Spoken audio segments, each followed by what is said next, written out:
Vi den norske 1023-kampanjen. Og dette bare sukkerpiller. 10, 9, 8, 7, 6, 5, 4, 3, 2, 1. Homeopati ingenting!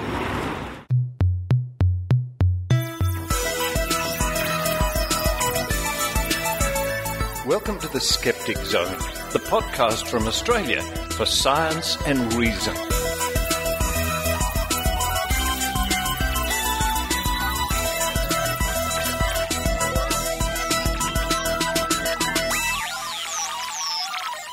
Hello from Richard Saunders in Sydney, Australia. Welcome indeed to the Skeptic Zone, episode number 121 for the 11th of February, 2011.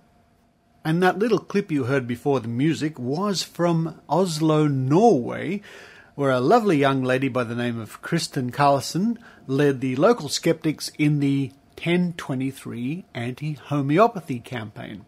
Now, I played that little clip to demonstrate that all over the world, people are standing up, consumers and skeptics are standing up and saying this stuff is a scam.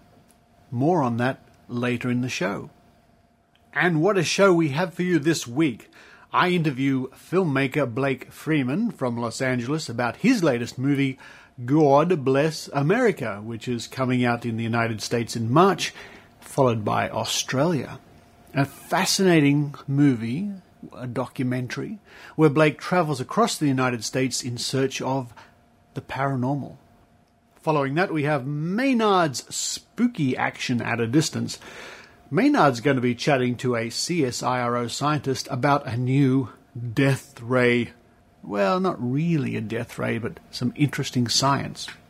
And the audio from Maynard this week is courtesy of our friends at A.B.C. Radio.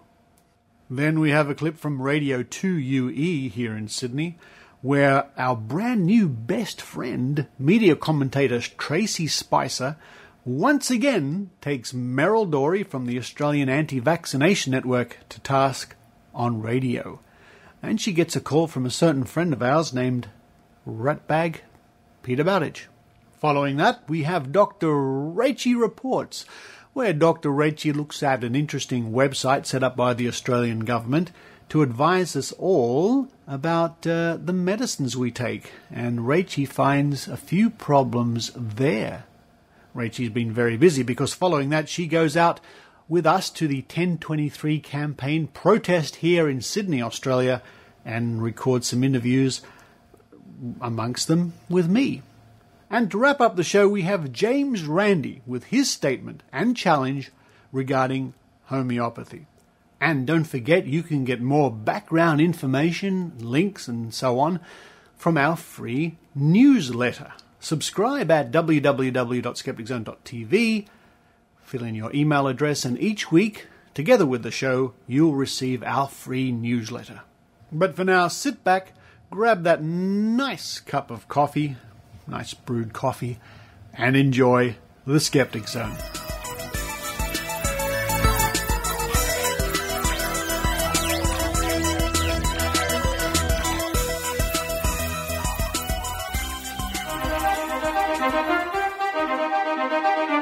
Isn't it funny how a knock at your door can change your life forever? Unfortunately, that knock had me wearing a pink tutu and running from neo-Nazi skinheads. So that's me, Blake, and this is the old man that got me here. Leroy. Meet Leroy. He's a true believer. So you really, honestly, deep in your heart, believe that you have to spend money to save yourself from alien abduction? Yeah, in a certain extent. Meet Blake. He's not. Aliens, psychics, and ghosts? I'm going to take this guy across the country and prove to him that this stuff is not real. All right, are you guys excited to be here at the UFO Festival? Got on my spaceship this morning and had my latte, and I'm here. So we're ready to work it. For instance, anal probing. If the aliens are so advanced, once they've been up one ass, all the asses are probably going to look the same.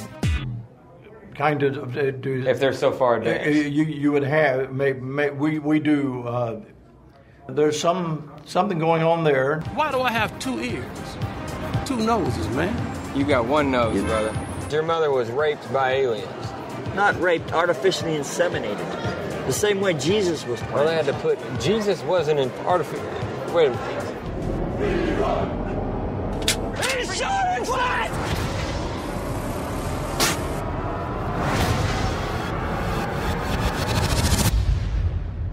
And joining me now on the line from Los Angeles is filmmaker Blake Freeman. Hello, Blake. Hello, Richard. How are you? Thank you for having me.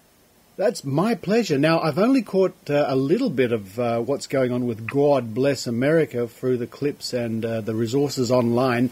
Looks very interesting. Let me kick off straight away by asking you about the name, the title of the documentary.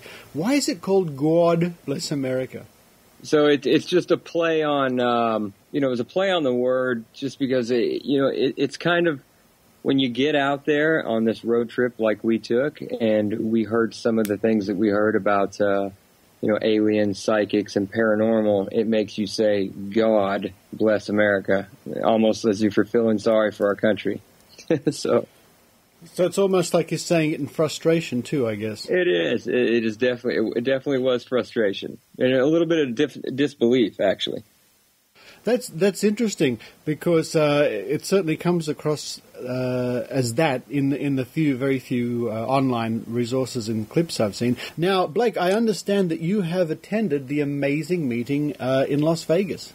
Oh, I did. That was part of one of our stops. In fact, we came straight from the, National Alien Convention in Roswell, New Mexico, where the famous supposed crash site was, and then we went straight to the Skeptics Convention in Las Vegas. And I can tell you there's a big difference in the attendees of both conferences. I can imagine you're absolutely right. Do you have plans to come back to the amazing meeting maybe this year? You know what? I'm definitely coming back this year. I met a lot of great people, interviewed a lot of great people. Spent some time with Adam Savage from Mythbusters, that show for Discovery that he has. And, it's very popular in Australia. Okay. And Adam's a great guy. We had a lot of laughs, and he's actually in the movie, but not the actual movie itself. He's in the extras for the DVD, and he's also at the end roll credits. Fantastic. Yes, I have the pleasure of knowing Adam Savage myself. I visited the Mythbusters location one day, and he was charming, absolutely charming man, and I love to catch up with him at these great conventions. So I look forward to catching up with you in person then later on this year at the amazing Meeting 9 in Las Vegas. I want to ask you a question here about what I've seen about the movie. It says, or your philosophy was to take this fantastic guy you found, Leroy, and we'll get to Leroy in a moment, travel around America, and you set out to really debunk all the craziness going out there, which I must say is a little different to what the classical skeptical outlook is, which is to really investigate. Did you set out specifically to debunk, or were you happy to investigate?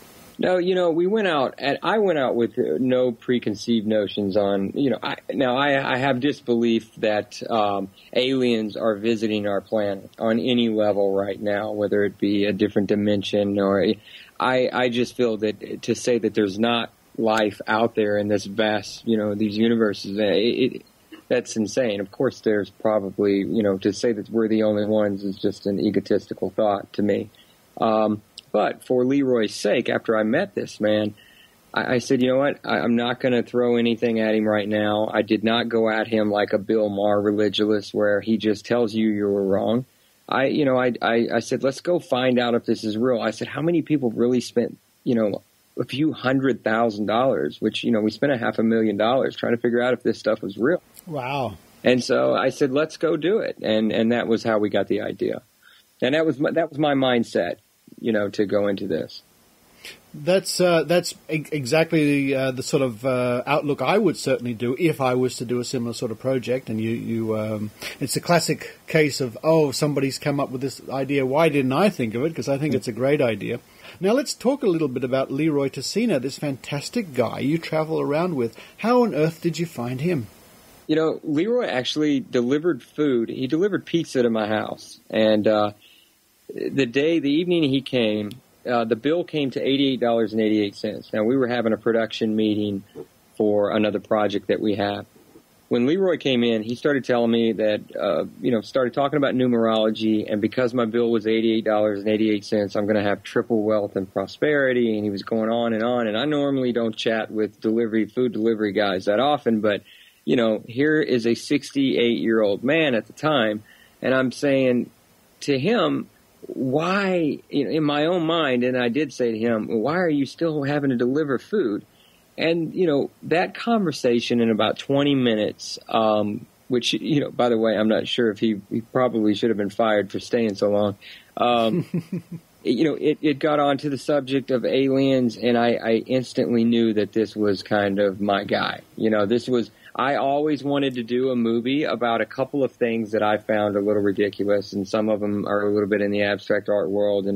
And we ended up, when I met Leroy, it was a perfect fit. And I asked him if he wanted to go on a journey, and he said, as long as it pays and as long as it's legal. And I said, all right, great.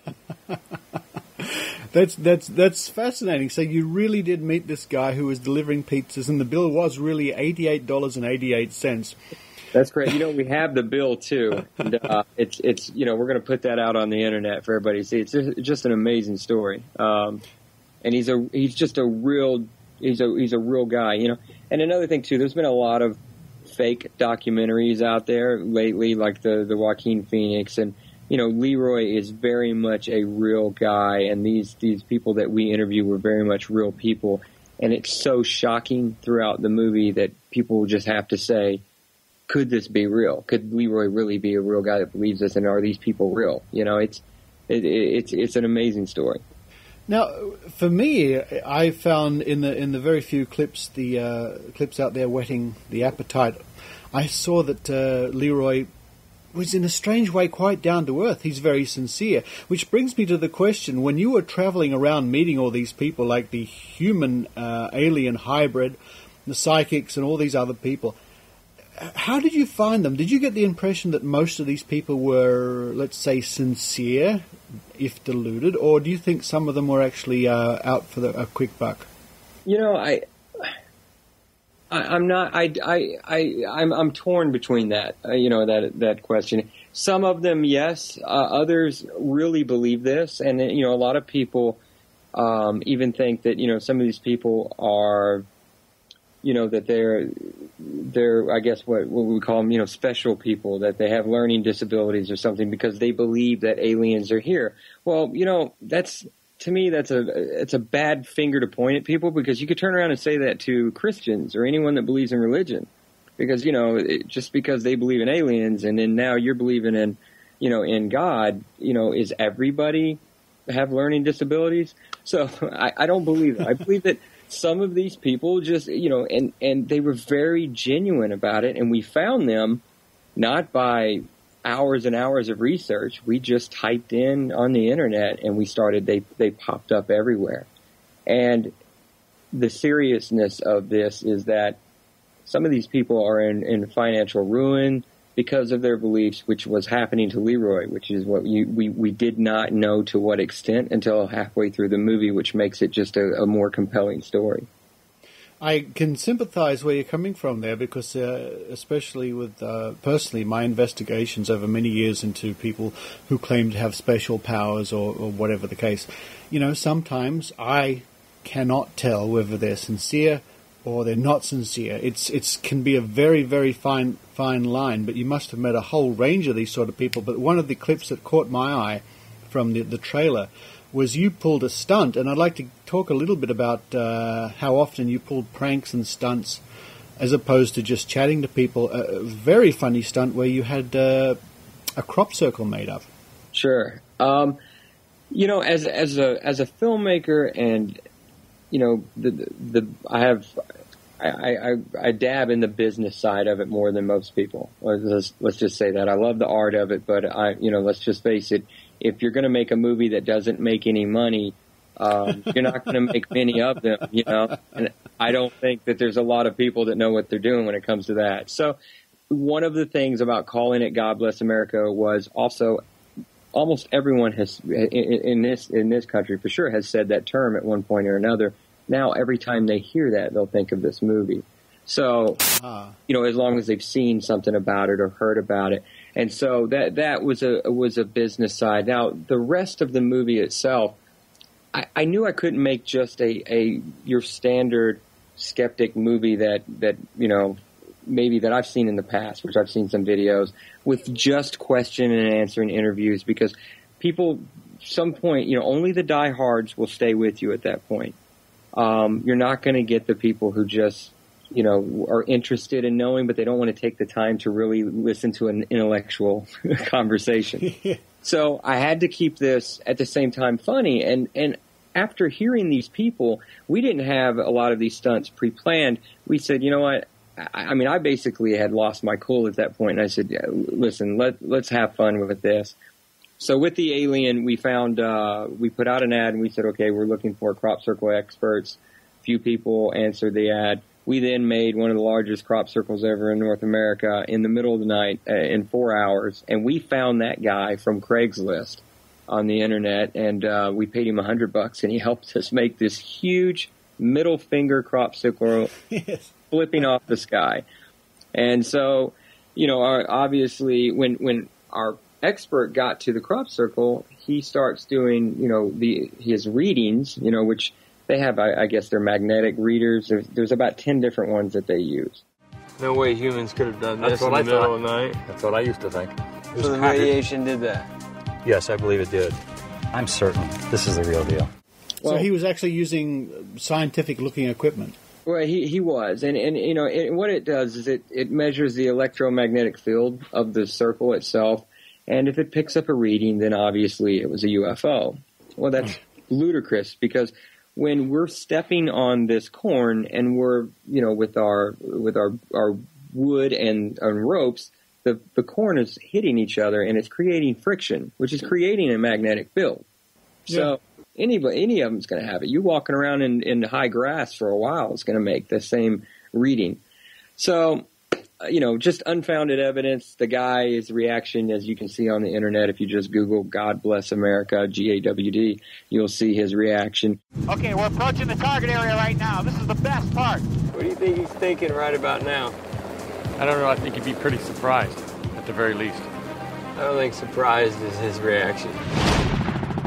Son of a bitch! Now, we did those kind of stunts about 3 or 4 times through the movie. And one of them we did to save Leroy's home, not to fool people, but to prove a point. And it was it's a great, great ending.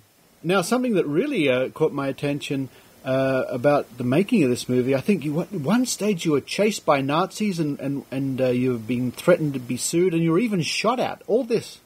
That's correct. And you'll see all of those things, and we're not quite sure if you'll see the part where we were shot at, because that's an ongoing kind of thing. We'll leave it at that. It definitely makes for a good movie, though. I bet it has. And now some of my listeners might know I've made the odd documentary here in Australia myself over the years, but I have never been shot at, and I've never been chased by Nazis. So you've got me on that one.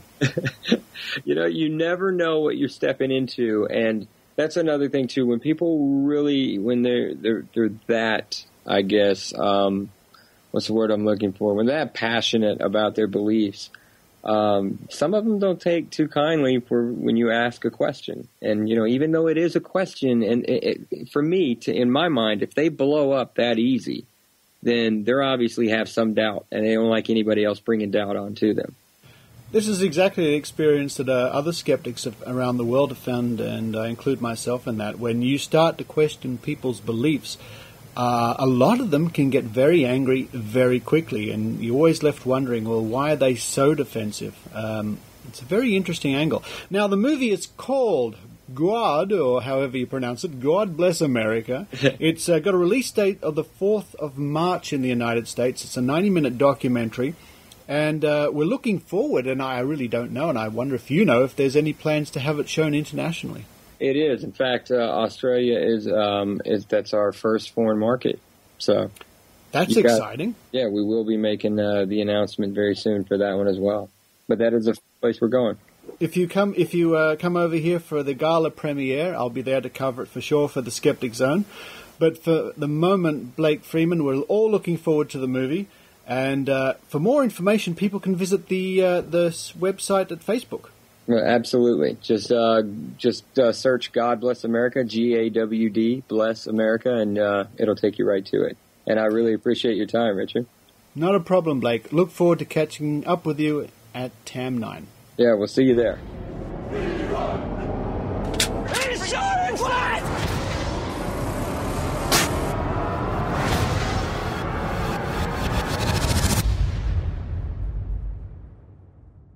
Rational Capital, the podcast for science and skepticism in and about Canberra.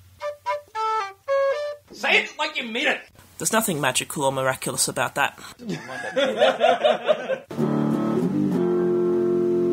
Find out more at rationalcapital.com.au. Whoa! Here's Maynard's spooky action at a distance. I'm just at the CSIRO in Mayfield West here, and I was told I was to see a new development in energy. I expected to see a golf ball-sized piece of material that was inside being shot at a whole bunch of lasers that could run Newcastle for 3 years. No, not that. I thought there might be some photovoltaic cells that were here and all these panels would be twisting around in the wind. Nah. I can see what looks like an abandoned drive-in movie theatre with a big tower in front of it that's not big enough for a screen. All these things are wrong. Who am I talking to and why am I so wrong? Well, my name's Robbie McNaughton. I'm one of the engineers here at CSIRO. Well, good. So you know what's actually going on here. So where's the golf ball-sized material that's supposed to be running the city for 3 years, I expected? Well, we're not actually working on that. We're working on concentrating the solar energy into heat. That sounds like a really sensible thing because we've got lots of sun in Australia and lots of land. That's right, and it's very similar to when you're a little kid and you used to use a magnifying glass to burn things. This is exactly the same concept, except we're not going to burn anything, we're just going to heat things up. I used to stick Cocoa Pops up my nose when I was a kid. Is there an energy source in that? Well, you could try. I guess if it does leave at a terminal velocity, it's just a matter of capturing it, really. So it's an amazing area in front of us here. It's got lots of little drive-in speakers in front of a tower. Now, what is the actual stats on this so people can figure out how big it is? Because you're not going to be able to fit this in your backyard unless you don't want the dog anywhere to play. No, that's right. So what you end up with is 4,500 square metres of mirrors. And they'll all focus up onto this 30-metre high tower where we'll fit our receiver and our turbine. This particular site will be finished hopefully in January, and we'll start the initial testing basically in February, straight after that. And what's the price tag on this? I know this is a one-off being built for experimentation, but how much is it worth? Okay, so this project's funded by the Australian Solar Institute as part of their initial funding in their foundation projects, and it was a $5 million project. Once we're complete, which will happen early in the new year, we will fit each of these little posts with mirrors on them, with a very, very small amount of curvature on, so they focus the sun into a very small spot. And each of these will be individually controlled so that they all focus onto a single point at the top of the tower. And that's where we'll collect the solar energy. So what happens is we use a compressor to force the air through our solar receiver. There, it will heat up to almost 1,000 degrees. And once it's at that temperature, it expands so that we can put it through a turbine and make the turbine spin, which we connect a generator to. And how much power can you expect to get out of an operation this size? We expect to get somewhere close to 200 kilowatts of electricity. And how does that translate as compared to what we'd normally know from a coal-fired power station? So one of the coal-fired power stations in the Hunter Valley at the moment may run into hundreds of megawatts, but this type of technology, this is the largest demonstration of the technology in the world at the moment, but certainly it's scalable up into the tens of megawatts and maybe even 100 kilowatts. Has the potential to be actually commercially viable in the right location. Okay, this would be enough for a small town or something. That's right, so maybe a couple of thousand people this could support. We're going to have the scaffolding there for probably about a month as we fit the tower out. You don't trust the builders? No, well, It's very important because eventually we're going to put a lift in there as well. Oh, we need that, right? Yeah, okay. Now, when did you say they're going to fire this up for the first time? And it won't look like a Transformers thing. A beam won't go out and go zzz. It'll be fairly subtle when it fires up, won't it? No, that's right. You won't actually see the light going up there, but certainly where it hits at the receiver will be extremely, extremely bright, much like a welding flash. So you actually need to make sure you've got the right sunglasses on to look at it. So technically, if there was someone in town you didn't like, you could use this as a death ray. Not really, because each of these have focus points. Well, that's what I mean. You could focus the big one up the top, but it's someone in Civic Park that had pissed you off. No, but unfortunately, the way this works, it'd actually dissipate by the time it got in there. So relatively short focal lengths of 30 to 40 metres. But thank you for chatting to me and talking about this. You have proven that science is practical and fun.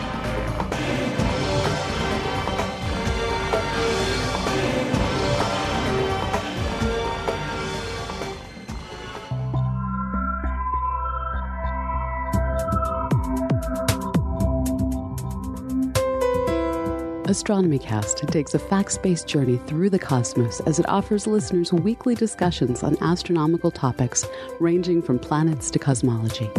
Hosted by Fraser Kane of Universe Today and myself, Dr. Pamela Gay of Southern Illinois University, Edwardsville, this show brings the questions of an avid astronomy lover directly to an astronomer. Together, Fraser and I explore what is known and being discovered about the universe around us. Join us each week as we take a facts-based journey through the cosmos at astronomycast.com.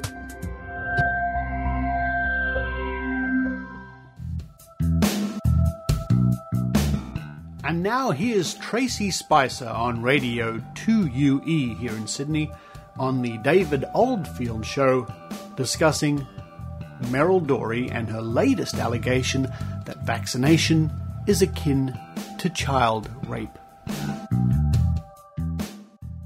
Look, I agonised long and hard, David, about bringing up this issue again, only because I don't want to give this woman any more publicity than she deserves. About a month ago, I took to task the head of the so-called Australian Vaccination Network, Meryl Dorey. Now, forget about the name of her website. She is an anti-vaxxer. On her website, she continues to publish dangerously wrong information about vaccination, blindly supporting Dr. Andrew Wakefield, who, as you know, was found finally by the British Medical Journal to not only have issued a tainted study erroneously linking the MMR vaccine with autism, but to have conducted deliberate fraud. He took £400,000 from lawyers who were fighting the pharmaceutical companies about this. So it's a bloody disgrace. I hung up on Meryl Dorey at the time because despite the overwhelming body of evidence against that link, she continues to perpetrate these myths on her website, and I didn't want to give her a free plug on 2UE. That interview caused a sensation. It made news around the world. I got hundreds of emails and phone calls from scientists and epidemiologists delighted this woman had finally been exposed. Went viral, as they say. It did, yeah. I learned what going viral means, which is kind of ironic. But it seems that she hasn't learned her lesson, David. Get this. Last month, the family court ordered a Sydney mother to immunise her 5-year-old daughter. Now, this was part of a custody dispute. Dad wanted his little girl immunised. Mum didn't. The mother was criticised in the judgment for submitting evidence from an immunisation skeptic, guess who that was, who made what the magistrate described as outlandish statements unsupported by any empirical evidence. In response to this court case, Meryl Dorey wrote on her blog, and I quote, "Court orders rape of a child. This is assault without consent and with full penetration too." Can you believe that? Oh, the woman's a lunatic. But we find a lot of this, don't we? I mean, you remember the couple that whose child died because they only fed the child avocado. I mean, there are so many. Look, if this offends anybody, I'm not apologising. There are so many weirdos. Absolute weirdos out there, and these sorts of things fall into that category. This comment about the rape has created another storm on social networking sites. Meryl Dorey quickly took the post down. I have a copy of it here. I'll be putting it on the 2UE website for those people who might be sceptical about all this. But imagine how this would make the parent of a child who was raped feel that being sexually abused is like being jabbed with a tiny needle. What do you think? 131332, or you can tweet me at Spicer Tracey, or get onto our website, 2ue.com.au. Peter is here. Hi, Peter. Hi. How you going? Good, thanks. I've been following Meryl Dorey for many years. In fact, I've been subject to abuse by her, and because I don't think I like what she does. I wasn't so surprised by the rape statement. This is a person who, when defending a person who'd killed a 10-week-old baby, used the expression shaken maybe syndrome, because after all, shaken baby syndrome is caused by vaccinations. I have read some of that stuff, Peter.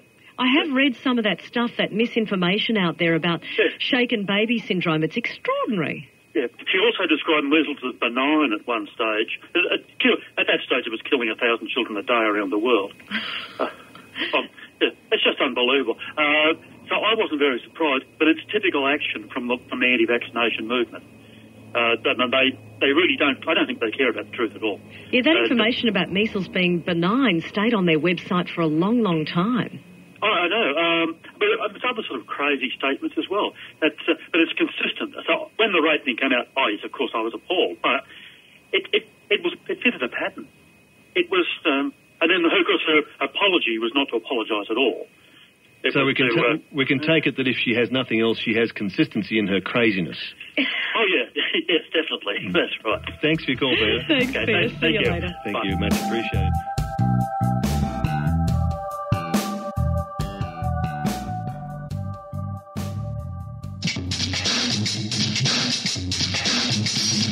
This is Desiree Schell, host of Canadian radio show Skeptically Speaking, and you're listening to The Skeptic Zone.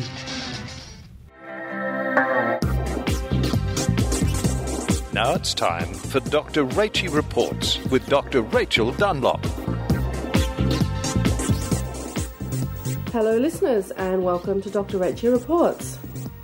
Well, apparently this week in Australia has been Medicine-Wise Week. I didn't know about this until, out of curiosity, I went to a website which has been heavily advertised over the last week on Australian television. It's called the NPS website. Why should I care what's in the medicines I take? You care about what's in your cereal. Why should I even think about medicine? Hey, I've got enough things to think about, like what I'm wearing on Saturday night. Why don't I worry about what I put into my mouth? Medicine is something we all take, but too often take for granted. Okay, why don't we think about this stuff? Why? Good question. Ask the right questions so you can make better decisions about your health. Be medicine-wise. Find out how at nbs.org.au. I knew of this Australian government organisation since I follow them on Twitter, but only after visiting the website did I discover they provide information on medicines for consumers and health professionals alike. Plus, they are behind Medicine-Wise Week from January 30th to February 6th, 2011. So in light of the worldwide 1023 campaign, which was conducted all over the world this weekend just past, in fact every continent including Antarctica was represented, and if you haven't seen Paul Willis's video from Antarctica, I recommend you search for it, it's very funny. So I thought I would pose as a consumer and search for information about homeopathy on the NPS website. Like homeopathy itself, what I turned up was minimal and not very useful. I'll explain more about this a bit later, but first, as I was surfing around the site, I found a press release about a survey of Australians' knowledge of medicines.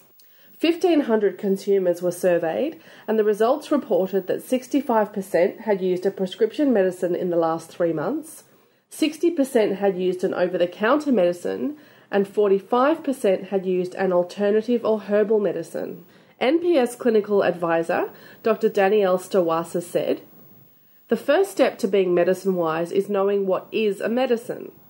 Medicines include tablets, vitamins, herbs, eye drops, creams and gels. And medicines don't just come on prescriptions, but include things bought in a pharmacy, supermarket and other stores, and from naturopaths and herbalists." But thinking back to homeopathy, here's where I began to get concerned. The survey also said, encouragingly, when asked where they would go to find accurate information about medicines, most respondents said a pharmacist, 64% of people, and or a doctor, 60% of people. So 64% said they could get accurate information about their medicines from a pharmacist. Now, I have no doubt that this is correct for most conventional or science-based medicines, but I have repeatedly asked pharmacists about homeopathy, and only once was I given an accurate description of what it is and what it does. Once. And in a certain pharmacy in Newtown, I have been not so politely shuffled to the door when asking too many questions of the shop assistants about homeopathy.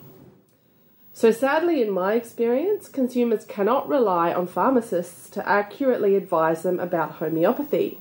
So I expected a quick trip to the heavily promoted NPS website would do the trick. But a search for homeopathy turns up one link to a generic page on complementary medicines, where homeopathy is cited but not explained. A search for homeopathic turns up a link to a video, which likewise doesn't address homeopathy directly, and in fact could even be construed as misleading. An excerpt from the transcript follows. Manufacturers of non-prescription medicines sold in Australia must ensure that their products meet certain quality and safety standards. However, when it comes to providing evidence for their effectiveness, they're not tested as thoroughly as prescription and pharmacy medicines.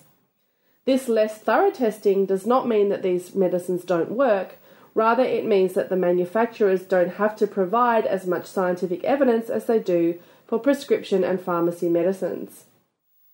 When you are choosing a traditional or herbal medicine, obtain as much information about it and its use as you can. Now, I doubt there would be any confusion that homeopathic remedies are not prescription medicines, but they could certainly be considered pharmacy medicines. After all, they are sold in pharmacies alongside science-based remedies. So in fact, this video implies that since homeopathy, for all intents and purposes, is a pharmacy medicine, then it is tested just like prescription medicines. Now, of course, this is simply not true. In fact, some homeopathic remedies are exempt from the Australian Register of Therapeutic Goods, which is a list of approved medicines and devices, because in many cases they are so dilute that they no longer contain active ingredients. Thus, there is nothing to regulate if there is nothing in the medicine. The TGA, or the Therapeutic Goods Administration website, states that homeopathic preparations are exempt from their list of drugs if, quote, they are more dilute than a 1,000-fold dilution of a mother tincture, and which are not required to be sterile, and which do not include an ingredient of A, human origin, or B, animal origin. So unless you started with a mother tincture derived from animal or human sources, and it's less than 1,000-fold diluted, the government is not particularly interested in your product.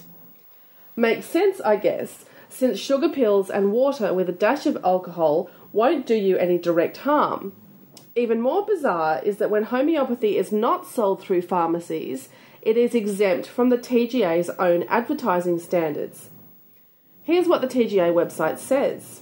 A homeopathic product can carry claims which do not comply with the TGA's advertising code and may still be listed in the ARTG. However, the label on the container and on the primary pack must include a statement to indicate that the indications have not been approved by the TGA. Now, to make it even more confusing, the description of homeopathy on the TGA website is also not very helpful to uninformed consumers. Homeopathic preparations are defined by the TGA as formulated for use on the principle that it is capable of producing in a healthy person symptoms similar to those which it is administered to alleviate. So this is the like treats like part. And prepared according to the practices of homeopathic pharmacy using the methods of serial dilution and succussion of a mother tincture in water, ethanol, aqueous ethanol or glycerol, or serial trituration in lactose.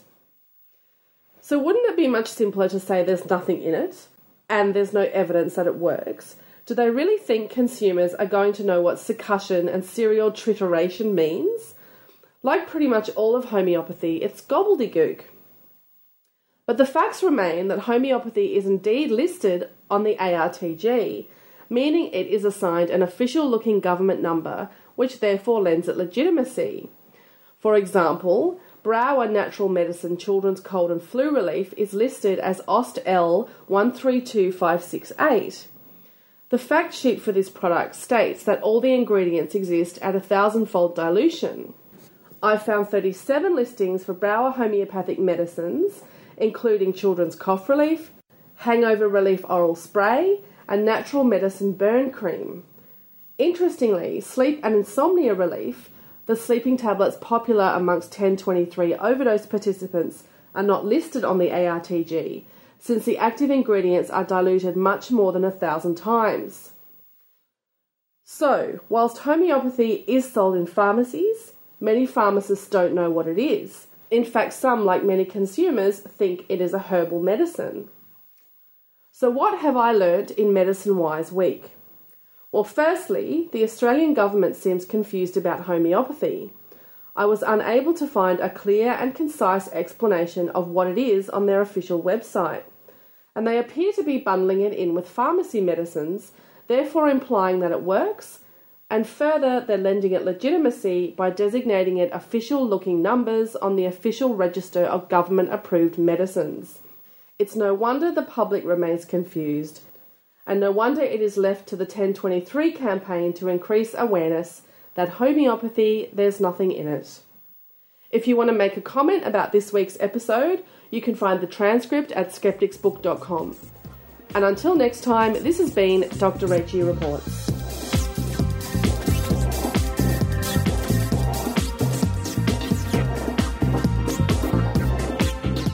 Dr. Rachael Dunlop is one of Australia's foremost media commentators in matters concerning so-called alternative medicine.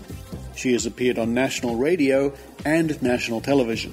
Dr. Rachie is available for interviews, and you can contact her at Rachael@skepticzone.tv.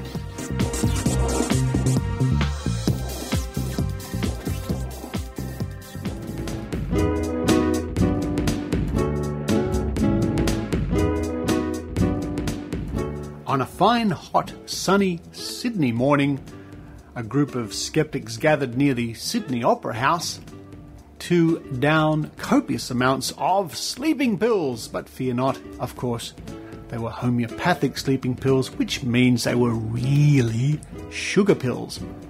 On the scene for the Skeptic Zone was our very own Dr. Rachael Dunlop. And I'm here at the 1023 Homeopathy Overdose in Sydney with one of the organisers, Bastard Sheep. Hi, Bastard Sheep. Hey, Rachie, how you going? You also have another name, don't you? Can I just call you James? If you want to, yeah. Okay. If you must. So, James, tell me why we're here today. Well, we're here to show the public what homeopathy actually is. Most people are rather confused about what it is. They think it's a natural medicine or something like that, when really it's got nothing to do with natural medicine at all. What they do is they dilute it quite a bit, so they take one drop of whatever material is they're putting in it, such as coffee, which is just plain coffee, drop it into 100 millilitres of distilled water, shake that up, bang it on some leather, shake it up some more, bang it on some leather, then they take another mill from that bottle, put it into 100 ml of some more water, and this dilution, which is all it is really, somehow makes it stronger. It doesn't make any sense. Yeah, it's a funny concept, isn't it? It's the more dilute it is, the stronger it actually is. That's the concept, isn't it? That's right, yeah, and they do it up to 200, sometimes even 500 times. So we've got some homeopathy here today, James, and we're going to attempt to overdose on it as a demonstration that there's nothing in it. So what sort of homeopathy are you going to overdose on today? We've got some brow sleep and insomnia pills, which whether they work on sleep or whether they work on insomnia, we're still trying to figure that one out. I've actually been taking this oral spray for the last day and a half, and I have barely had any sleep at all. I just have not been able to sleep. Well, that's because it's sleep relief, right? So if we sleep relief or insomnia relief, we don't really know. So whatever it is, it cancels out your sleep. I guess so. All right, so James, do you expect that you'll survive today's overdose? I'm expecting to have absolutely nothing happen whatsoever because, well, these are just sugar tablets and nothing else in them. Well, last year you overdosed and then you fell asleep 12 hours afterwards, roughly, and woke up 8 hours later, is that right? Yes, it was very, very confusing because it just happened to be in with my normal sleep cycle. Okay, well, good luck today and I hope you survive the overdose. Thank you very much. And welcome to the 1023 Overdose, Richard Saunders. Hello. Hello, Dr. Rachie. Now, it's a pretty warm day here in Sydney, so we're all feeling a little bit dehydrated, perhaps. What do you think would be useful to help reverse our dehydration? copious amounts of water, which by a strange coincidence, exactly what homeopathy is. Isn't that a strange coincidence? Amazing. Yeah, and if you are feeling a little bit like you've got a little bit of a low blood sugar, what would you suggest could help with that? Possibly large amounts of sugar, which by another strange coincidence is exactly what homeopathy also is. So are you telling me, Richard, that there's nothing in homeopathy except water and or sugar? Well, that's not exactly true. There's also a lot of money. There is a lot of money, isn't there? Follow the money trail, that's the key. Yeah, follow the money, listeners. Now, if I could market sugar and water at thousands of times their cost price, I'd be rolling in the money, and some people are. Some people are, and there is some home brand or homemade homeopathy here in Australia, and we've hypothesised, and of course we don't have evidence for this, that we wonder at all if it's actually, if they bother to do any of the dilutions and, you know, take one drop and put it into a litre and then do that 30 times. What do you think, Richard? Well, I'd be surprised if they do. If I were a major homeopathy company, a factory, I would simply churn out the same sugar pills, put them in different boxes, label them differently and send them out to pharmacies. Who's going to stop them? That's right. Well, yeah, there's probably not a lot of regulation.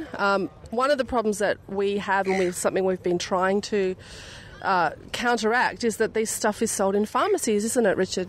It's sold in just about every pharmacy I've ever been in this country. You can find copious amounts of sugar pills. The strange thing is pharmacies also sell jelly beans for a fraction of the price, and you get a lot more bang for your buck. You get a lot more sugar and glucose.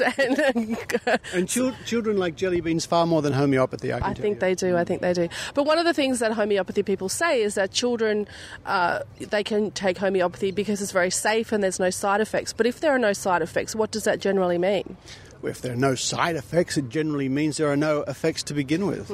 Now, I liken homeopathy to a swimming pool in more than one way. Or the safety, if you, because there are people out there who say you can vaccinate children using water, homeopathy, right? Yeah. It's like saying if you put a chalk line around your swimming pool, it's the same as a child-proof fence. It's just ridiculous. And of course, it's very irresponsible, isn't it? Because we have had cases in Australia where children have died because they haven't received conventional science-based medicine. Instead, they've been given homeopathy and they've died as a result. So it's not just... This is a serious issue in many ways, isn't it? It's absolutely a serious issue. And apart from anything else, apart from the health concerns, it's also consumer affairs. Consumers are being ripped off because on the packets they buy in the supermarkets, I guess, and the pharmacies, it's the labelling's all wrong. There's nothing in homeopathy. Well, good luck today, Richard, and I hope to see you again. If I survive. Thank you, Dr. Rachie. So, Ratbag, what is it that you've got here? Okay, you can buy these things called homeopathic pilules. And, for example, they actually retail for 15 cents each if you go and buy them from reputable homeopaths. I'm sorry? I know. It's just words, aren't they? I went out and I bought myself some. What they are, I investigated these things. I found that they're actually white hundreds and thousands. So I bought myself a bottle, and it cost me $8.95.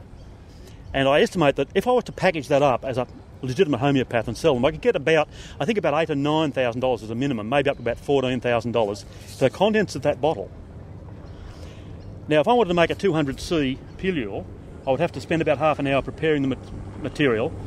Then I'd have to get a little dropper and put a drop on that and let it dry out. It's no wonder they charge 15 cents each for them. So in your hand there, you've got about $14,000 worth of homeopathy. No, in that hand, it's about $14,000. In that hand, they're probably only about a couple of $100 worth.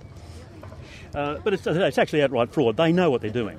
Nobody goes through the process of spending an hour and a half to prepare the stuff to make one of these pills, or make a few of these pills and then put them in a bottle. They pour them from a bottle, they write a label on it, they give it to you and they collect your money. And here we are at the 1023 Overdose in Sydney, Australia, and we're all going to overdose on homeopathic sleeping tablets. 5, 4, 3, 2, 1. Homeopathy, there's nothing in it.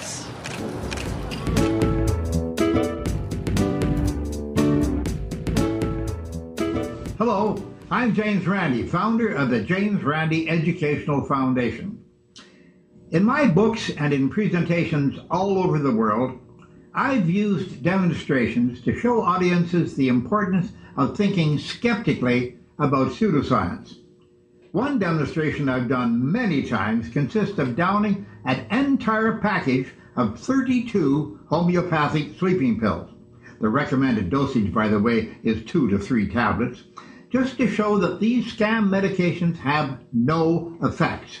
Now, there's a warning on the box saying to call your local poison control center in case of an overdose. But that's a joke. Most homeopathic remedies have no active ingredients whatsoever. Even though they're sold by major pharmacies, right alongside real medicine, every reputable medical study of these fake drugs has shown them to have no more effect than sugar pills or pure water. Homeopathy is one of the biggest health scams in America, and it's a problem around the globe.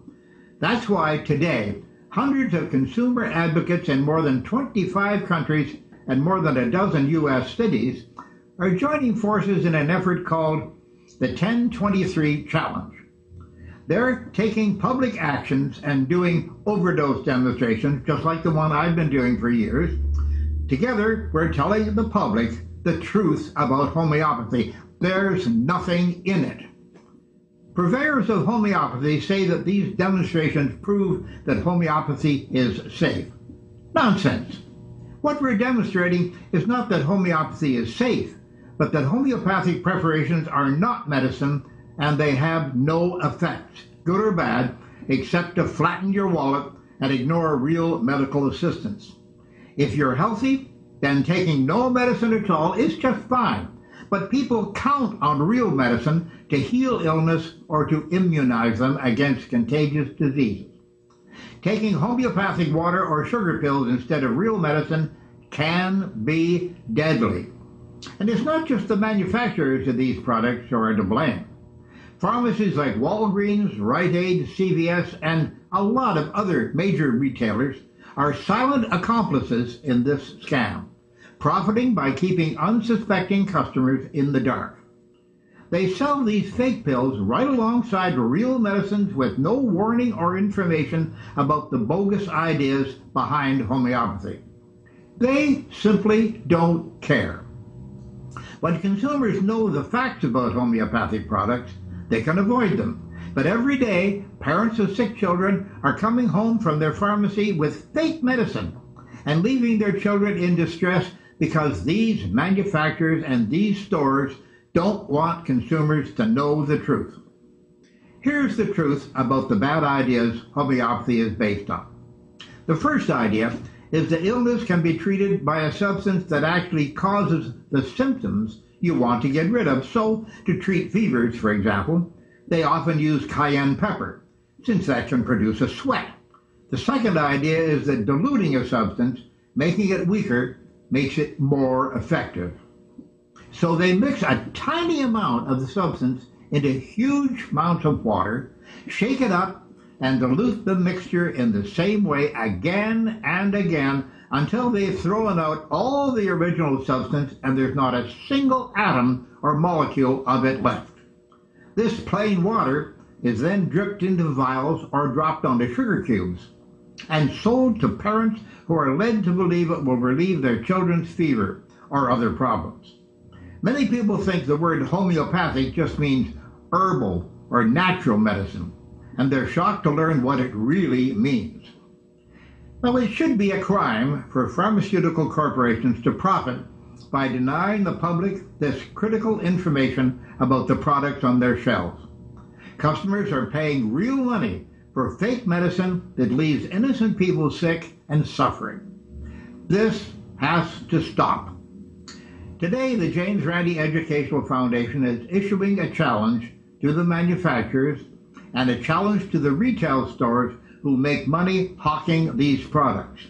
First, to the manufacturers and practitioners of homeopathy, we challenge you to prove your claims. Prove the scientific studies are wrong. Win back your reputation, and while you're at it, win $1 million for you or for the charity of your choice.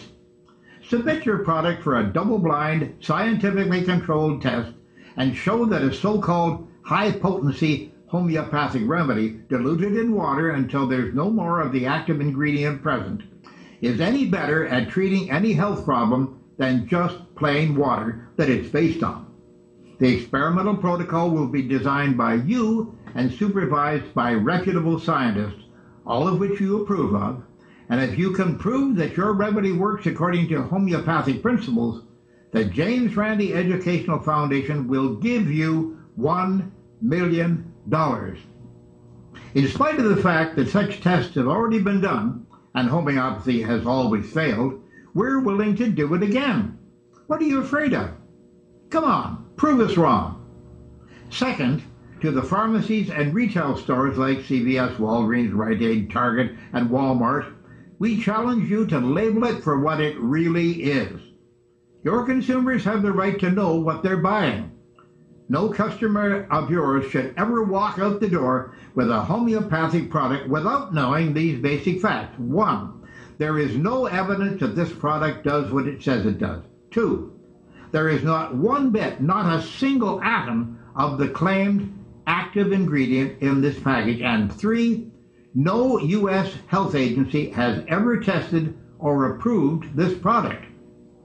Last, I encourage everyone to visit the 1023 Challenge website at 1023.org.uk and visit our website, Randi.org, that's Randi with an I. Get the facts about homeopathy to share with your friends and family. Our government doesn't adequately regulate these products, and the pharmacies don't give you the facts. So you got to think critically and protect yourself from scams and charlatans. This is James Randi with the James Randi Educational Foundation. I've overdosed on homeopathic sleeping pills many times, and my eyes are still open. See? You keep your eyes open, too, okay? For more of James Randi and the Educational Foundation, make sure you visit randi.org.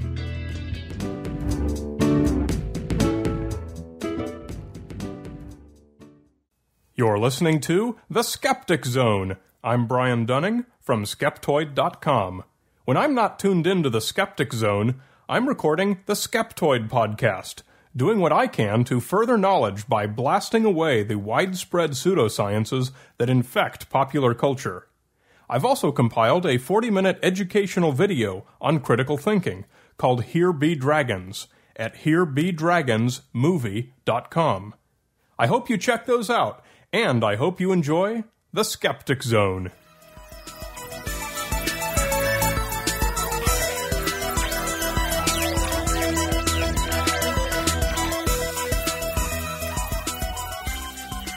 Thank you for listening to The Skeptic Zone. The team and I really love putting it together for you each week. If you're not already a subscriber for less than $1 a week, please consider being one via PayPal, and you can do that at our website, www.skepticzone.tv. Every cent really does help us maintain the show and keep it on the air, and do things occasionally like buy equipment like microphones for Dr. Rachie. But the most important thing is that you enjoy the show and you get something out of it. And I like to think that we keep some of you company when you're by yourself on those long drives or working late hours. I'm glad that you consider us to be your friends. Now, if you would like the Skeptic Zone to publicize your local skeptic group or activity, drop me a line, richard@skepticzone.tv. I'm happy to promote and help like-minded people all around the world. And of course, what I really love to get 20 seconds to 30-second audio clips I can play on the Skeptic Zone in order to promote your activity. Drop me a line first, and we'll see what we can work out. So until next week, this is Richard Saunders signing off from Sydney, Australia. You've been listening to The Skeptic Zone. Visit our website at www.skepticzone.tv for comments, contacts, and extra video reports.